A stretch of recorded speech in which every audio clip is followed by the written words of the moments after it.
नमस्कार शेतकरी मित्रांनो, मी प्रताप. आज पुन्हा एकदा एक नवीन टॉपिक घेऊन तुमच्या समोर येतोय. आजपासून आपण एक सिरीज चालू करतोय, प्रवास जीवाणूच्या दुनियेचा. आणि आजच्या या सिरीजमधला पहिला भाग जो आहे, जो जैविक कीटकनाशके म्हणजे काय, आणि त्यातील जो पहिला भाग येतो जो बिवेरिया बॅसियाना. आता बिवेरिया बॅसियाना हा जो फंगस आहे, हा कशा पद्धतीने कार्य करतो, याचं मोड ऑफ ॲक्शन काय आहे, याची वापरण्याची पद्धत कशी आहे, कोणत्या कोणत्या कीटकावर हा चांगल्या प्रकारे काम करतो, आणि ह्याचं प्रमाण काय आहे, ह्या सर्व गोष्टीवर आज इथं आपण इन डिटेलमध्ये बोलणार आहोत. प्रथमतः आपण बिवेरिया बॅसियाना हा कसा काम करतो हे पाहू, ह्याचं मोड ऑफ ॲक्शन पाहू. जेव्हा बिवेरिया बॅसियाना आपण जेव्हा अप्लाय करतो, म्हणजे पॅथोजेनेसिस स्टेज, म्हणजे एखाद्या कीटकाचा जो डेव्हलपिंग फेज असतो, त्या कीटकाच्या डेव्हलपिंग फेजमध्ये जेव्हा आपण बिवेरिया बॅसियानाचा अप्लाय करतो, जेव्हा त्याचे जे तंतुमय धागे असतात, जे आपण त्याला हायपा असं म्हणतो, हे हायपा काही काही एन्झाईम सिक्रिशन, जसं की त्याला एक्स्ट्रा सेल्युलर हायड्रोलायटिक एन्झाईम्स म्हणतो. त्या एक्स्ट्रा सेल्युलर हायड्रोलायटिक एन्झाईम्समध्ये कोणते कोणते एन्झाईम्स येतात, तर पहिला आहे फॉस्फोलिपेज एन्झाईम्स आहे, 2 नंबरला येतो एस्ट्रेज एन्झाईम्स आहे, 3 नंबरला आहे प्रोटेज एन्झाईम्स आहे. आता हा एन्झाईम्स कशा पद्धतीने कार्य करतो, कोणताही कीटक असतो त्या कीटकाच्या वरचा जो भाग आहे त्याला इन्सेक्ट इंटिग्युमेंट्स असं म्हटलं जातं. म्हणजे आउटर प्रोटेक्टिव्ह जी लेअर असते, ज्याचं हार्ड क्युटिकल असतं, ते लेअर किंवा ते क्युटिकल ब्रेक करून आत जो बिवेरिया बॅसियानाचे जे फंगस आहे ते पेनिट्रेशन करतात त्या कीटकाच्या शरीरामध्ये. आणि कीटकाच्या शरीरामध्ये प्रवेश केल्यानंतर काही सेकंडरी मेटाबोलाइट्स किंवा त्याला आपण व्हायरस फॅक्टर, विषाणूजन्य घटकांची निर्मिती होते, ज्यामध्ये आहे बिवेरिसिन आहे, बॅसियानिन आहे, टेलेनिन आहे किंवा सायक्लोस्पोरिन आहे. हे जे व्हायरुलन्स फॅक्टर असतात, हे काय करतात की प्रत्येक कीटकाचा जो स्वतःचा इम्युनिटी सिस्टीम असते, जे रोगाच्या विरोधात लढण्यासाठी त्या इम्युनिटी सिस्टीमला स्लोली एकदम डिसेबल किंवा क्रम्बल म्हणजे अकार्यक्षम बनवण्याचं काम करतात. आणि पुढील विदिन 36 to 48 आवर्स तो कीटक जो आहे तो मोबिलिटी मीन्स त्याला विकृती म्हणली जाते, किंवा तो कीटक जो आहे तो रोगग्रस्त होतो. आणि तो एकदा रोगग्रस्त झाला की त्या कीटकाच्या शरीरामध्ये जे पाण्याची लेवल असते त्याला ते डिहायड्रेशनमध्ये जातो. त्याचबरोबर फिडिंग, ते कीटक जो आहे तो फिडिंग करण्यास सुद्धा थांबून देतो. आणि जर लहान कीटक असेल, त्याची साईज लहान असेल, जी इम्युनिटी पॉवर कमी असेल, तो कीटक 2 ते 3 दिवसामध्ये त्याचा चांगल्या प्रकारे नायनाट होतो.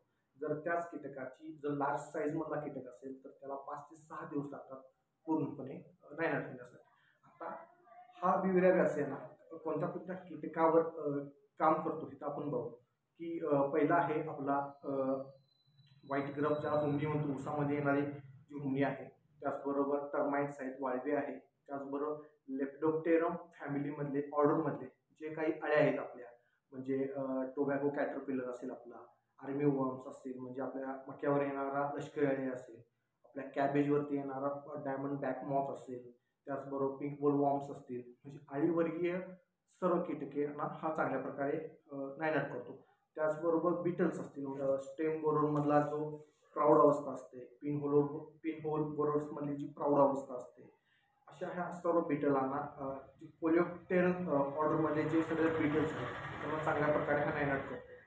त्याचबरोबर आपले ऑल सकिंग पेस्ट असतील, म्हणजे रसशोषकीच्या किडे आहेत आपल्या, म्हणजे व्हाईट फ्लाय असेल, जॅसिड्स असेल, टर्माइट्स आपले ॲफिड्स असतील, माइट्स असतील, मिलीबग असेल, अशा सर्व रसशोषक किडींचा सुद्धा हा चांगल्या प्रकारे नायनाट करतो. आता बिवेरिया बॅसियाना कोणत्या कोणत्या फॉर्ममध्ये येतो. बिवेरिया बॅसियाना हे लिक्विड फॉर्ममध्ये येतं, त्याचबरोबर टॅल्कम फॉर्ममध्ये, ज्याला आपण पावडर फॉर्म असं म्हणतो. आता लिक्विड फॉर्ममधली जी बॉटल आहे त्याच्यावरती स्पष्टपणे डिस्प्ले केलेलं असतं की CFU म्हणजे कॉलनी फॉर्म युनिट, म्हणजे किती ग्रॅम पर ग्रॅम किती काउंट आहे, किंवा प्रति मिली किती काउंट आहे, त्यावरती लिहिलेलं असतं. त्याचं प्रमाण थोडं कमी जास्त असतं. त्याचबरोबर टॅल्कम म्हणजे पावडर फॉर्ममध्ये असतो, त्यावर सुद्धा लिहिलेलं असतं 1.15% WPP. WP म्हणजे पावडर पावडर फॉर्ममध्ये असणारा जो आपण सॉईल ॲप्लिकेशनमध्ये वापरू शकतो अशा प्रकारे येतो. त्याचबरोबर तुम्ही ह्याचा जेव्हा फोलियर स्प्रे घेता तेव्हा ह्याचं प्रमाण जे आहे हे 5 मिली पर लिटर ह्या प्रमाणात तुम्ही फवारू शकता. त्याचबरोबर हे जे ड्रेंचिंग जर आळवणी घेणार असाल तर 5 मिली पर लिटर प्रमाण तुम्ही हे जे ड्रेंचिंग सुद्धा घेऊ शकता.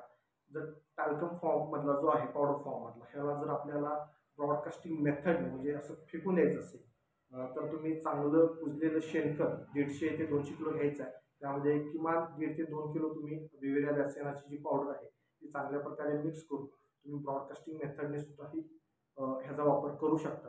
त्याचबरोबर आता ही कोणत्या टेम्परेचरला आणि कोणत्या ह्युमिडिटीला चांगल्या प्रकारे हा जो फंगस आहे विवेरिया बॅसियाना हे जे मायसिलियम म्हणजे हे जे व्हेजिटेटिव्ह भाग आहेत ते कशा पद्धतीने वाढतात किंवा कोणत्या टेम्परेचरला वाढतात.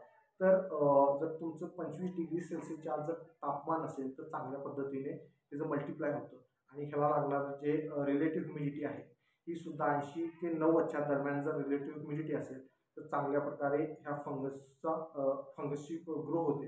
अशा प्रकारे शेतकरी मित्रांनो हा विवेरिया बॅसियाना शेतीमध्ये आपल्या कीटकांना हानिकारक कीटकांना अशा पद्धतीने काम करतो. जर हा व्हिडिओ तुम्हाला आवडला असेल तर लाईक करा, सबस्क्राईब करा आणि तुमच्या शेतकरी मित्रांना शेअर करायला विसरू नका. धन्यवाद.